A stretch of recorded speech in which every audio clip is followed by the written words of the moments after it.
সবাই কালী পুজোর প্রদীপ বানায় 1 থেকে 10 দিন আগে থেকে, হয়তো বা 5 দিন আগে থেকে। আমি কবে বানিয়েছি জানো তো? কালী পুজোর দিন রাত্রিবেলায়। সত্যি সেটা কি ভাবা যায়? আমি ভাবলাম সবাই নকশা করা প্রদীপ দিচ্ছে যখন, কেন আমি পারবো না? আমিও ফার্স্ট টাইম ট্রাই করলাম। দোকান থেকে এই ফেব্রিক কালারগুলো কিনে এনে বানাতে বসে গেছিলাম। বানাতে বসতে বসতে এতটাই রাত হয়ে গেছে, সবার বাড়িতে লাইট জ্বালানোই শুরু হয়ে গেছে। আমি ভাবলাম আজকে তো এগুলো দেওয়াই যাবে না। প্রথম দিন দিয়ে দিয়েছিলাম মোমবাতি, তারপরের দিন মানে ওই অমাবস্যার দিন দিয়েছিলাম এই প্রদীপগুলো সত্যি কত ভালো লাগছে দেখতে, তাই না? নিজের হাতে ফার্স্ট টাইম বানিয়েছি, আমি ভাবতেও পারিনি আমি এগুলো তৈরি করব।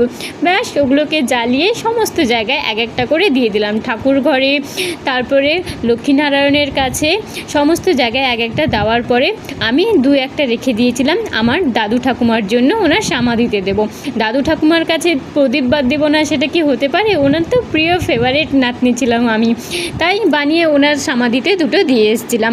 সমাধিতে দিয়ে আসার পরে বাড়ির পথে যখন রওনা হলাম, সবার বাড়িতে এতটাই রাস্তার আলোতে আলো ভরে গেছে, কি বলবো।